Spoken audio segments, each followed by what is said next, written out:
खा लेते हैं। अच्छा, वो कान्हा जी को चावल का तिलक क्यों नहीं लगाया जाता है? अक्षत भगवान को नहीं चढ़ाते हैं। नहीं चढ़ाया जाता है। चढ़ाते हैं, चढ़ाने पूजा पाठ जब होती है तो विशेष रूप से पूजा जब बड़ी होती है तो चावल चढ़ाते भी हैं, कुछ लोग नहीं भी चढ़ाते हैं। अच्छा गुरुदेव जी, तो ये अपनी जैसे अपनी मेरी थोड़ी सी तबीयत खराब रहती है, हम सुबह बहुत जल्दी उठ के नहीं उनको दर्शन कर पाते हैं। भगवान को ना हाँ, तुलसी चढ़ती है, हाँ, कुमकुम चढ़ती है, तुलसी चढ़ती है, चंदन चढ़ता है, अच्छा शंकर जी को चावल चढ़ता है जी। और जैसे हम थोड़ी सी देर से उनकी पूजा हम कर पाते हैं 8 बजे तक, कभी कदा चाय पी लेते, तो क्या ये गुनाह तो नहीं है? चाय पी लेना है, बिस्किट खा लेना? नहीं नहीं, चाय आए तो वैसे आप पीते हो चाय? हम पीते हैं चाय, लेकिन जब से दवा चल रही तब से पीना, कुछ जल्दी से खाना चाय पड़ता पीने है। से फायदा होता है? हमको अच्छी लगती है। देखो, अच्छी लगती है ना, जरूरी नहीं है कि जो चीज़ अच्छी लगती है वो अच्छी हो। कई बार पड़ोसन अच्छी लगती है, नहीं फिर इसका मतलब ये थोड़ी कि पड़ोसन के संग रहने लग जाएं। जी जी। भाई चाय अच्छी लगती है, इसका मतलब ये थोड़ी कि भाई पीने ही लग जाए। चाय सेहत के लिए अच्छी नहीं होती, अच्छी लगती है ये सवाल नहीं है ना। अच्छी तो बहुत चीज़ें हैं, लेकिन आपकी सेहत के लिए क्या बेहतर है, इसलिए चाय आपकी सेहत के लिए बेहतर नहीं है। मैं चाय नहीं पीता, हम भी छोड़ने को तो आपसे मैं कहूँगा कि चाय की जगह ना सवेरे थोड़ा सा काढ़ा वाढ़ा, जो हेल्दी है, अच्छी चीज़ें हैं, जी जी, उनका रस लिया करिए जी ठीक है, सबको बढ़िया रहेगा। ठीक है। राधे राधे गुरुजी, हम फिर से आएंगे, लखनऊ से आए हैं, बहुत जल्द फिर आएंगे दर्शन करने। बहुत अच्छा लगता है मुझे यहाँ आके। राधे राधे गुरुजी। राधे राधे गुरुजी। गुरुजी मेरा प्रश्न ये है कि भगवान श्री कृष्ण ने भगवद गीता का ज्ञान देने के लिए अर्जुन को ही क्यों चुना? युधिष्ठिर जी को क्यों नहीं चुना? भीम को क्यों नहीं चुना?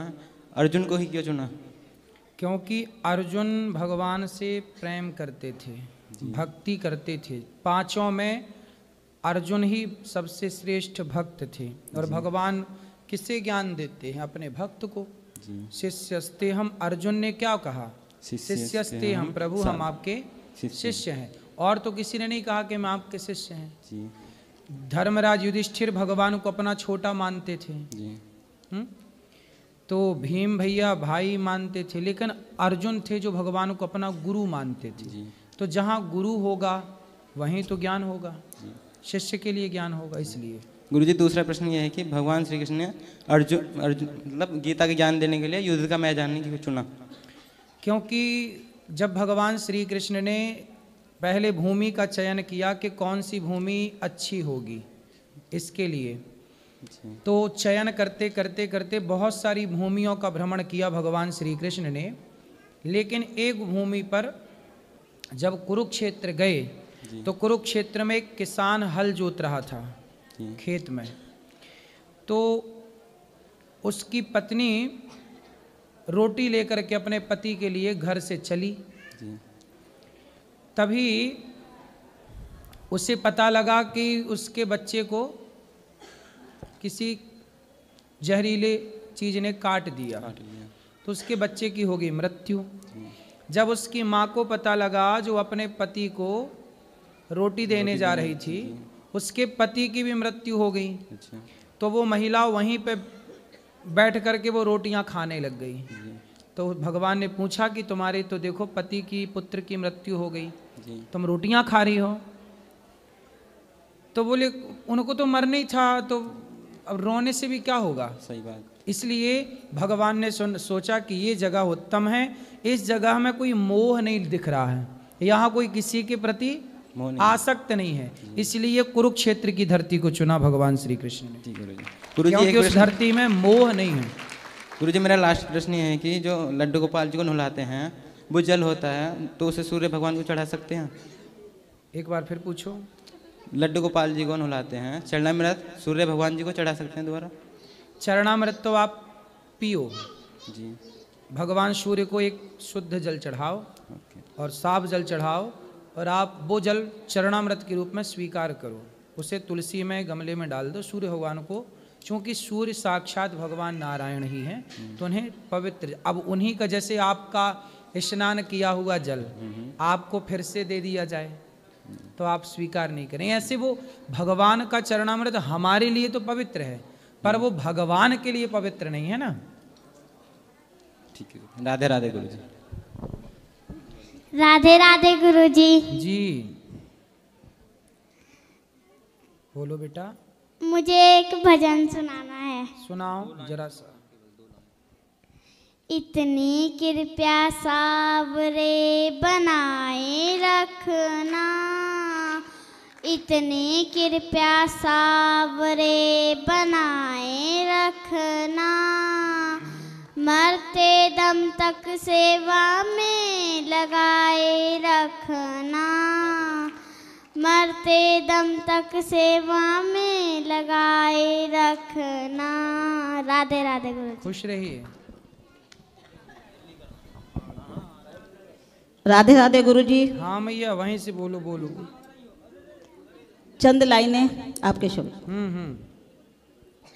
इरादे तो है मंजिल की, इरादे तो है मंजिल की, सफर करना नहीं आता, हमें कहना तो आता है मगर करना नहीं आता। ऐसे हैं हमारे महाराज अरुणाचार्य जी, जो कहते हैं वो करके दिखाते हैं। इन्होंने वृद्ध माताओं की सेवा करने की ठानी, प्रत्यक्ष को प्रमाण की जरूरत नहीं। अभी मैं कथा में पीछे सुन रही थी, काफ़ी देर से तमन्ना थी कि मेरे को मंच पे पता नहीं आने का सौभाग्य मिलेगा नहीं, लेकिन इन्होंने ये कहा कि 7:15 बजे हम मंच पर मिलेंगे।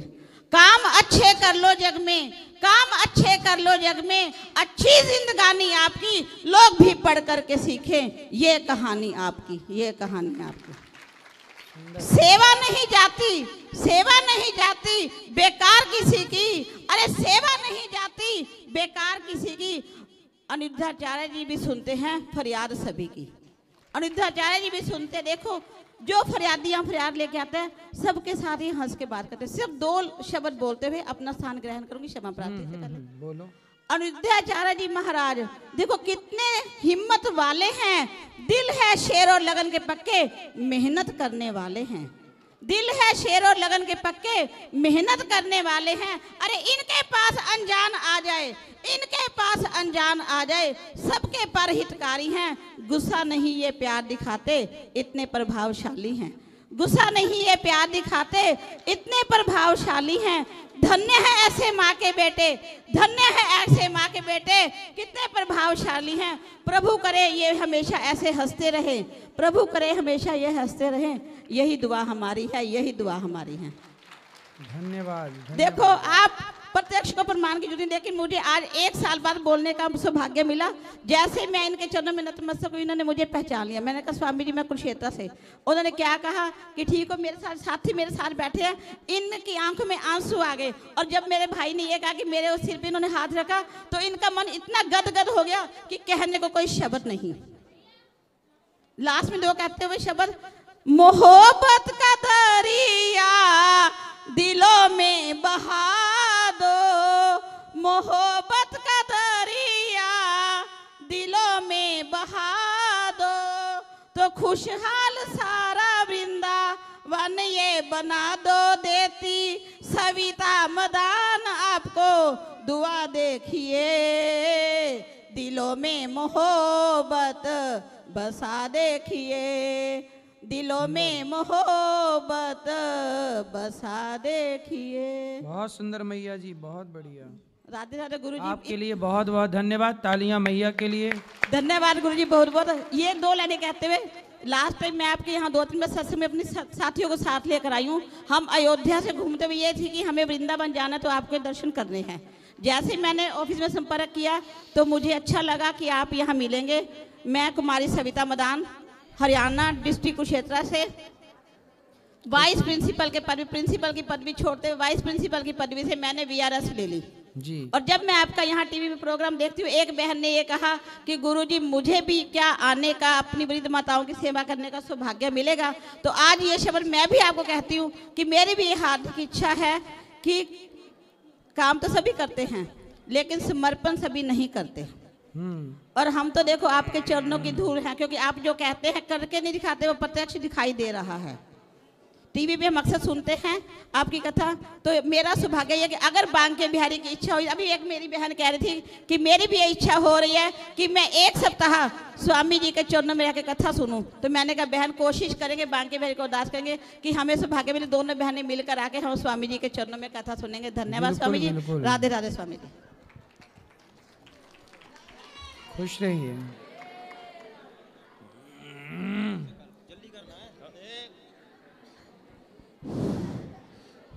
सर्वप्रथम तो मैं गुरुदेव जी के चरणों में सत्संग नमन करता हूँ। मैं प्रभाकर कुमार निर्णयजक छत्तीसगढ़ जांजगीर चांपा जिले से हैं। मेरा दो अज्ञानता है, प्रश्न तो नहीं पूछ सकता मैं, गुरुदेव है।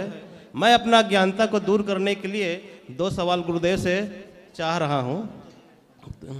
सर्वप्रथम तो मृत्यु किसकी होती है? क्योंकि आत्मा की तो कभी मृत्यु होती नहीं है, और देह से जब आत्मा जाता है तो ये पंच तत्व जो है, क्षितिज जल पावक गगन समीरा, अब पंच तत्व से बना शरीरा, ये पांचों तत्व जो है अपने अपने में विलीन हो जाता है। तो मृत्यु किसकी होती है? एक प्रश्न। दूसरा प्रश्न मेरा ये है, पहले एक का ही उत्तर ले लो फिर दूसरा करना। जी। मृत्यु किसकी होती है? ना मृत्यु शरीर की होती है, ना मृत्यु आत्मा की होती है, ना मृत्यु सूक्ष्म शरीर की होती है। मृत्यु होती है सिर्फ अभिमान की। कौन मरा? अभिमान। अभिमान मरा। कौन मरा? अभिमान मरा। वो अभिमान जो कहता था कि मैं ये हूँ, वो अभिमान जो कहता था कि मैं अनिरुद्धाचार्य हूँ, वो अभिमान जो कहता था कि ये गाड़ी है, ये बंगला है, ये मेरा है, वो अभिमान जो कहता था कि तू मुझे नहीं जानता, वो अभिमान मरा। पांच तत्वों का बना शरीर पांच में मिल जाता है। पृथ्वी तत्व पृथ्वी, जल जल, वायु वायु, अग्नि अग्नि, आकाश आकाश में मिला शरीर पूरा। आत्मा ईश्वर का अंश थी, ईश्वर के पास चली गई। सूक्ष्म शरीर को पकड़कर यमदूत ले गए, उसे नरक स्वर्ग का गामी बनाएंगे, उसके पाप पुण्य का हिसाब होगा। कौन मरा? अभिमान मरा। दूसरा ज्ञानता मेरा यह है गुरुदेव कि हम किसी के मैयत में जाते हैं तो वहाँ बोलते हैं कि मृत आत्मा की शांति के लिए 2 मिनट के लिए मौन धारण करते हैं। तो आत्मा का तो कभी मृत्यु होता ही नहीं। तो वही थोड़ा सा मेरे को, ये तो अज्ञानवश लोग कहते हैं ना कि आत्मा की शांति के लिए। ये तो लोगों की व्यवहार जगत में ये शब्द जुड़ गया है, इसलिए लोग कहते हैं। सच्चाई ये है कि आदमी जब कोई मर जाता है तो हम उसकी याद में कि वो भला आदमी था, बढ़िया था, आओ 2 मिनट चुप रह करके उसकी अच्छाइयों को याद करें और उसकी अच्छाइयों को अपने जीवन में उतारें। इसलिए 2 मिनट का मौन। मौन मतलब नहीं आंखें बंद है बस चुप हो, अरे सोचना है उतनी देर 2 मिनट में ये सोचना है कि उस व्यक्ति ने जीते जी क्या अच्छे काम किए, उन अच्छे काम में हम कितना उतार पाएंगे। तो उस 2 मिनट में वो चिंतन करना उस व्यक्ति का कि उसने 2 मिनट में हम उसके कितने अच्छे काम हम उतार सकते हैं। और फिर हमेशा जैसे स्वामी विवेकानंद जी, आंखें बंद करो और 2 मिनट स्वामी विवेकानंद जी के बारे में सोचो। तो सोचो क्या उनकी अच्छाइयाँ, उनके अच्छे गुण अपने जीवन में उतार लो। तुलसीदास जी को 2 मिनट में उतार लो, जितना उतार सकते हो। ऐसे 2 मिनट भले आदमी के लिए आदमी मौन करता है, आंखें बंद करता है, बुरे आदमी के लिए थोड़ी करता है। कोई आतंकवादी मरा थोड़ी कहता है चलो भाई 2 मिनट आंखें बंद कर लो, मौन धारण कर लो आतंकवादी की शांति के लिए। नहीं, कोई भला आदमी मरता है उसके लिए, ताकि हम उससे कुछ सीखें। ठीक है गुरुदेव, प्रश्न तो और है लेकिन सबको अवसर मिलना चाहिए। और पूछो क्या है। जब आत्मा जो है मृत्यु होते हैं तो सूक्ष्म शरीर जो है आत्मा के साथ में जब परमात्मा के पास जाते हैं तो परमात्मा तो आत्मा जो है जो परमात्मा के साथ मिल जाता है, उस समय सूक्ष्म शरीर कहाँ रहता है? यमराज के पास। यमराज उससे हिसाब किताब करते हैं। सूक्ष्म शरीर वही तो है जो स्वप्न का दृष्टा था। तो यमराज जी उसका हिसाब करते हैं, क्या पाप किया तूने, क्या पुण्य किया। उसके पाप के अकॉर्डिंग उसे नरक भेजा जाता है, पुण्य के अकॉर्डिंग स्वर्ग भेजा जाता है। उसके कर्मों के अनुसार 84 लाख योनियों में चक्कर काटने भेजा जाता है। फिर उसे यहाँ शरीर मिलता है। ये शरीर संसार में मिलता है स्थूल, पर सूक्ष्म शरीर आ जाता है। पुनः शरीर जब मिलता है तो उस समय आत्मा कहाँ रहता है? वही देखो ऐसा आत्मा है ना, आत्मा का स्वरूप जानो पहले क्या है। आत्मा क्या है? आत्मा एक प्रकाश, एक लाइट कह दो, एक प्रकाश है, लाइट है। जैसे आपके घर में बिजली के पॉइंट है, हीटर लगाया तो कमरे को गर्म कर दिया बिजली ने, एसी लगाया तो कमरे को ठंडा कर दिया लाइट ने। उसी लाइट का काम है एनर्जी देना, प्रकाश देना। समझ। उसी तरह आत्मा का काम है आंखों को देखने की ताकत देना, कानों को सुनने की, शरीर को चलने की। आत्मा ईश्वर का अंश से ईश्वर से मिल जाती है, फिर शरीर बना, फिर आ गई। तो आत्मा तो ईश्वर का अंश है। देखो जैसे गंगा है और गंगा का बोतल में भरा हुआ पानी है, तो दो गंगा हो गई ना, एक बहती हुई गंगा और एक बोतल में भरा हुआ पानी गंगा। तो वो जो बोतल में भरा है वो अंश है और जो बह रही है वो अंशी है। तो ईश्वर अंशी है और आत्मा अंश है। ईश्वर अंश, जीव अविनाशी। तो उस अंशी का अंश आत्मा है। इसलिए कहते आत्मा कभी नहीं मर सकती। क्यों नहीं मर सकती? क्योंकि अंश ईश्वर का, जब अंशी मरेगा तब अंश मरेगा। अंशी कभी मरते नहीं, ईश्वर अजन्मा है, इसलिए आत्मा कभी नहीं मरती। उसी से प्रकट होती है, उसी में समा जा। जैसे दिया जलाया, अब दिया बुझा दिया, तो दिया जला था वो आया कहाँ से और बुझ गया तो गया कहाँ? माने मृत्यु के बाद तुरंत वह मिल जाता है क्या? वही मेरा मृत्यु के तुरंत बाद नहीं, मृत्यु के बाद तो वह सूक्ष्म आत्मा तो ईश्वर में है। उसी को बोल। अब आप बात आत्मा की मत करो, क्योंकि आत्मा ईश्वर का अंश है और वो ईश्वर में मिल गई।